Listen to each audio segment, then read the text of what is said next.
welcome to another episode of Don't Ask, Don't Tell, the show that asks the questions that you should be asking but may not be asking, the show that brings you the information so that you can be enabled to make more informed decisions for both you and your family. Today we have a special guest with us by the name of Paula McVeigh. Miss Paula, welcome to our show. Thank you. Miss Paula, tell us a little bit about your background and what you do. I have worked in numerous capacities, an instructor for 23 years. I've been with Early Head Start, child care since I was 15, so a lot of years involved in that. Okay, with your experience, we're going to stick to one subject today, which is child abuse. Okay. What is child abuse? Child abuse would be anything that would harm, belittle, hurt a child, basically anything that you could get arrested for doing to a stranger adult. You're looking at, it's also wrong to do it to a child. It could be physical, hitting, beating, biting, harming in some physical way. It could be mental, belittling, calling names, putting him down, and it can be sexual also. Okay, thank you for that. Now, what does a child abuser look like? That's just it. They look just like you and me. There is no way to look at them and say, ha, this is a child abuser. In many cases, we used to believe that the child abuser was a stranger. We went through years of stranger danger training, and the big thing is it's not the stranger. It's probably someone in your family or someone close to your family that knows you well. Mm-hmm. So there's no specific place that they work or they shop or they live. They're everywhere. They're everywhere. Okay. So who can we trust? We tend to trust the elderly, but you tend to say no. So who can we trust? You can't trust anybody. You constantly need to be checking on your kids. Listening to your kids is so important. And just not putting your guard down at all, because there is that possibility that somebody's going to get to your child. They used to say, as far as sexual abuse, think of 3 people, and of those 3 people, pick one, and that person would be sexually abused. I just read this morning where they were saying, looking at 1 out of every 10 kids is going to be abused. Also looking at, they say, every 10 seconds a child is abused, but out of that, only 1/3 of the children are reported with this abuse. So there's 2/3 out there that are getting hurt and no one's standing up for them. Wow, that's sad. What should we be aware of, Miss Paula? Any changes in your child's behavior, if they go from being open and friendly to being withdrawn and closed. One of the biggest things we can do to help the children is not force them to go over and give hugs and to be friendly to people, period. If Aunt Susie bought him a dress, well, that's fine and dandy, but don't force the child to go over and give her a hug. If the child doesn't want to sit on Aunt Joe's lap, hey, honor that child. And too many times, unconsciously, what we do is tell the children, you have to go and be nice to the elderly or be nice to that adult. And we're setting the kids up by doing that.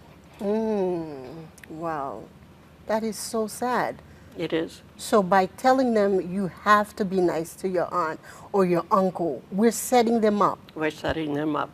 Oh, and a lot of times the child abuser, he doesn't abuse always at one time.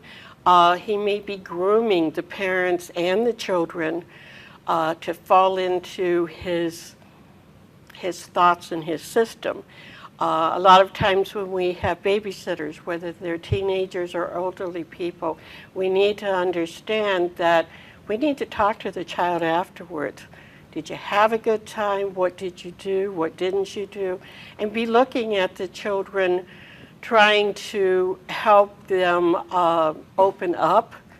And a lot of times what we do is shut them down. We tell them, you have to do what the babysitter says you have to do. And again, that's setting them up. You should be addressing it. You know what's right and wrong. And babysitter, this is what they can and can't do.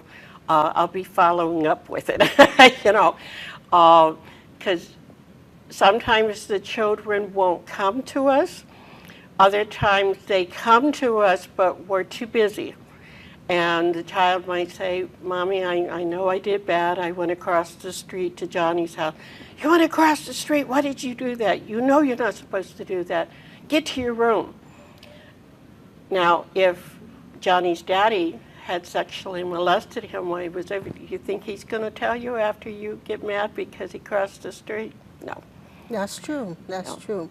We know that sometimes even parents molest their children. What can cause a parent to become an abuser? I would say 99% of the time they were abused as a child themselves. And there's probably that 50-50 in there. 50 of them says, I'm not going to hurt anybody like this. And the other 50 will go out and hurt just like they had been hurt. So, and you'll see this a lot with the people in jail. Probably 93% of them have been abused, beaten, sexually abused, definitely verbally abused all their life. And so it's a circle, and it's a hard circle to get out of if you are one of the victims. But I would also say today it's becoming easier to get help, to get assistance, and to reframe your mind thought on it was their fault, not mine as a child. Now, for every abuser, we learn that it's not just that one child that they've abused, and there's a quote or a suggestion as to how many children or people that one abuser have abused. And what is that number, please? I have heard about 50 to 75 other children. This is also a generational type of thing. So it's just not one child, this child right here now, but it will be this child's friends who come for sleepovers. It will be this child's, maybe the nieces, nephews. And that's one of the main things to understand. An abuser is not just male or female. It's both. And a lot of times we look at a male saying they're more likely to do the abusing, and we're finding out through Boy Scouts, Girl Scouts, church members, etc. This is not true. Everybody could possibly be. That's so sad, Miss Paula. This is a very touchy subject, you know, for a lot of our audience also, but we do have to address this so that when our children come to us, we know how to address them so we could meet their needs. What are some of the signs that a child have been abused, Miss Paula? Well, physical abuse could be slaps, it could be belt buckles, it could be cords, extension cords, anything like that that will leave a mark. I know of one case where a child was beaten with an encyclopedia, and his father was kind of, what was the stepfather, was kind of suggesting that he could beat the information into the child. I know now that this child had a learning disability. There was no way he was going to be able to do that assignment. Physical abuse, it can often be the child shows pain in sitting or standing. There could be redness. There could be bloody underwear. It could also, unfortunately, be lacerations or harm to the mouth, where the child is being forced to do sexual activities that nobody should be forced to do. Oh, wow. So as an adult, once you suspect something like that, you of course suggest that they call, but you have no physical evidence as far as what you see is all you can actually report. You don't have to know who did it, how it was done, when it was done, where it was done. You call the 1-800-96-ABUSE number here in Florida, and you report it, and you let them go out and check it out and let them make the decision. Do not try to investigate on your own. You are not trained to do that. You just got that gut feeling, those butterflies in your stomach, that headache sometimes that'll come when you're trying to figure out what's going on. Just call the number and let them deal with it. Okay, thank you for that. I'm sure that everyone heard that number. We'll put that number again. Child abuse is not a new thing. But we know that the internet is not making it easier either on the parents. What can parents do in this day and age to protect their children? There's all types of different parental guides that you can either put on the phone, on the internet, that will help you survey what your child's getting into on the internet. And it's scary. I've recently seen the thing on YouTube that there's some dangerous stuff going on there too. Being aware, not just letting your child spend hours talking on the phone, playing with the phone, being on the internet, and not having some one-on-one time with you. And checking, because they've always got a friend who is very computer savvy that knows how to That's get true. around these things. But also, the children are going to copy you. So if you're doing these things, don't be surprised if, and by these things I mean spending hours on the computer, but then you're not spending any time with them. Making sure you let the children know over and over and over, especially with the word secret. I get very nervous with that one, because a lot of times the offender will say, well, this is your and my secret. We're not going to tell mom that I took pictures of you in the nude. And if you tell anybody, I may hurt or kill your mom or your baby brother. So now you have this 4-year-old who is basically protecting his family by not telling, but it's eating him up inside. And sooner or later, he will break. But the damage that's been done is very hard to correct. Right. So that's one of the biggest things, is watching your children when you go into department stores, keeping them with you. Don't let them go to the toy department and play there and you not have your eye on them, because it can happen in your home. I know of one case where the little boy was molested by an older child while dad was watching the football games. It can happen when you're out anywhere. So teaching your child how to keep themselves safe. Most often they will say, fight back, scream, yell, this is not my mom. If you get lost, don't let anybody take you out of the building.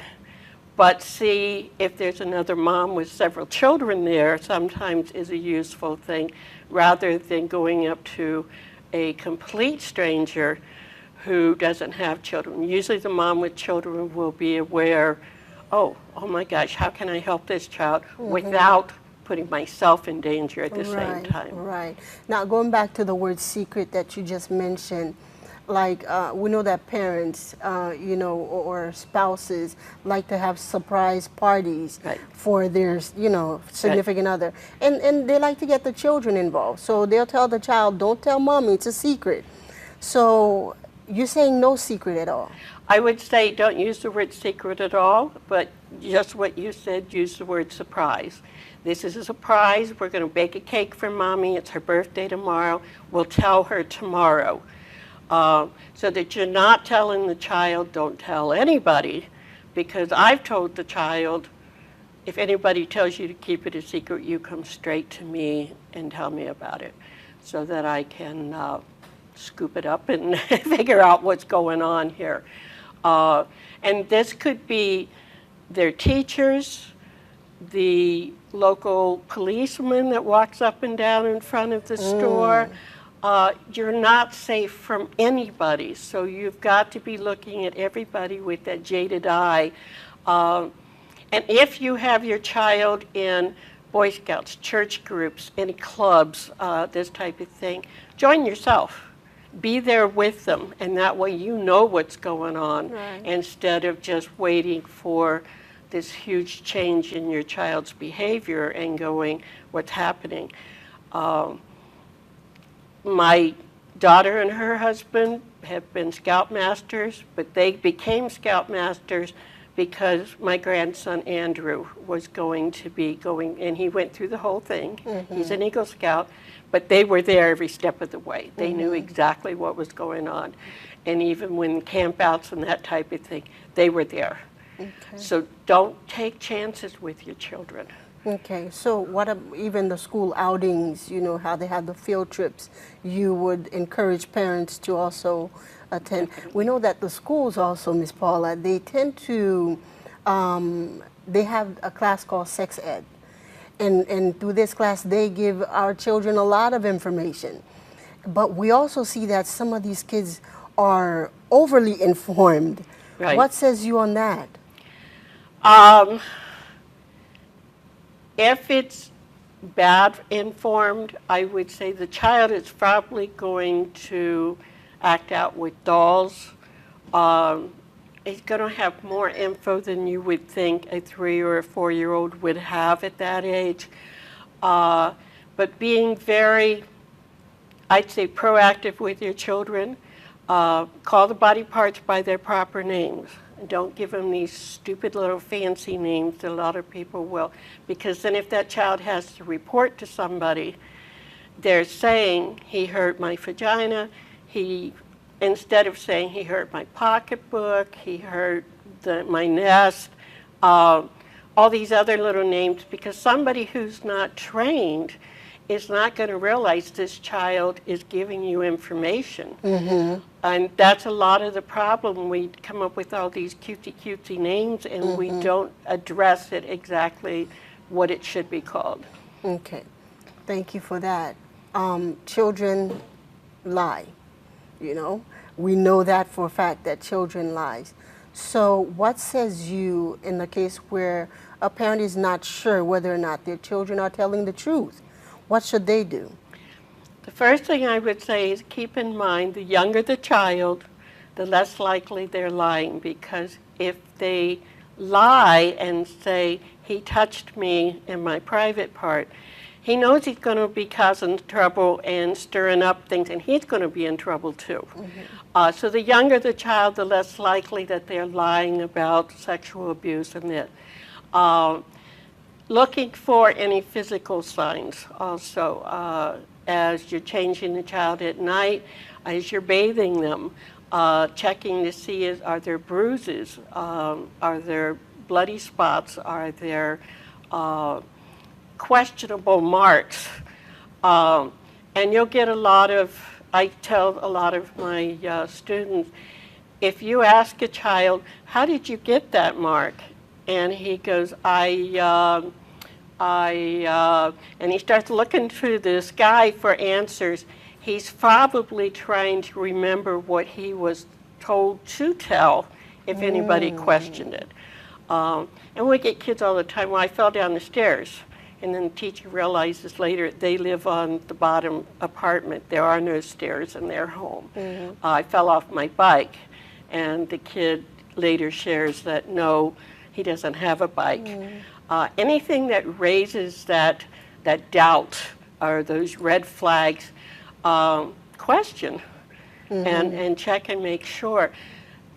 I would say you can't overcheck, because even the children who are very good, you'll have cases where the little boys will act up terrible and everything, but I've had cases where the little girl would be the teacher's pet. She always wants to help. She wants to go help the neighbor across the street. And sometimes those kids are in prime condition to be taken in by a abuser or a sexual abuser, because they are craving attention so much. Wow. And they'll do anything to get a positive stroke, that sometimes they're putting themselves in positions that they're not able mentally, physically to get out of. Oh, wow. This is serious.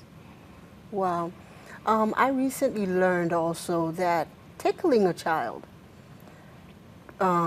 is not good. It's a form of child abuse? It could be if you continue tickling a child and he's going stop, stop, stop, and let's say he ends up peeing himself because you're tickling him so hard, you're taking that choice away from that child as whether he wants to be tickled or not. The little tickles, no, I'm not going to be concerned about those, but the ones where you hold a person down, again, think of it, if I was a stranger and I started tickling you and you're going, stop it, it hurts, or stop it, and I don't stop, then I could be considered, tickling would be considered an abusive type of situation. A lot of it has to do with the adult control. A lot of these adults have got to have control because they didn't have any as a child. So now they've got to feel that they've got to show that control and abuse that control. Oh, wow. For that poor child, the embarrassment Yes. if they urinate on themselves. Yes. Okay. Wow. Is there a statute of limitation as to how long you can report a child abuse? It's going to depend on state by state, possibly county by county. The big thing is still report it, even if it's been 25, 30 years, because what you don't know is the other tracking record that this person may have left behind. And again, we've had many great-grandfathers. I haven't heard of the grandmothers yet, but I'm sure it's there. Great-grandfathers who have molested their daughters' friends, their granddaughters, the nieces and the nephews. And so even though it might be out of the statutes for me at my age, I may be helping other people open those doors and look to see if this is still continuing all these years later and all these children later. Yes, I agree, because look at some of the cases that are now popping up, all over social media from some of the iconic people that we knew, Yep. from our time. This is very, very sad. Um, And this is part of the thing too. Society has kept quiet for so long and not protected these children Yeah. that this is going over generations after generations type of thing. So we need the whole group of society to say, enough is enough, and that we have to take responsibility for saving today's kids because they're going to be tomorrow's futures. And it doesn't look too bright right now, does It it? doesn't look too bright. That's so It is sad. getting better. I mean, child abuse has only been acknowledged for about 125 years, but how different cultures will see different discipline, different behavior, and this type of thing. It's part of those in there too, and a lot of parents, through their cultures, through their social network, still believe the way our grandparents were oftentimes beaten for an infraction. Keeping in mind too, when we talk about beating, the higher your hand comes, the more likely you're going to be enraged. And when you bring it down, the more danger, because I may be aiming for that child's butt, but if I hit him in the eye or the head or the ear, I could cause him to be blind or deaf. You have no control of the hand coming down. You lose control, and that's part of the whole thing. You're losing control. You're never mad for what you think you're mad for. It's all these other things that are, and then the child maybe messes in their pants. They're a 2-year-old, they're potty training, and the parent goes ballistic. you're mad for a whole bunch of other things. This is just the icing on the cake. And so when you respond that way, you're getting out even more out of control. For the parent that becomes a child abuser, are there any hope so that they don't get there? You know, is there anything that they can do so that they don't get there, Miss Paula? I would say get some counseling to deal with your anger, to get some parenting classes to understand the other ways of disciplining. Keeping in mind, disciplining means disciple, comes from the word disciple. It's to teach. And I get people all the time that say, well, to spare the rod is going to spoil the child. You have never seen a shepherd use his staff to hit sheep. He uses it as an extension of his arms to pull the sheep back to safety. And a lot of times we have to change what was done to us and admit that in some cases our parents may have abused us, that we are going to make a commitment to not pass that on to the next generation. Yes. But it's hard. It can be extremely hard, but it's worth it. Yes, it is. It's worth it. For the sake of the children, it is definitely worth it. Ms. Paula, what can we do as parents? What can we do as a community to prevent this from happening to our children? I would say be more aware of who your kids are around. Get a lot of what we discussed today, get it out.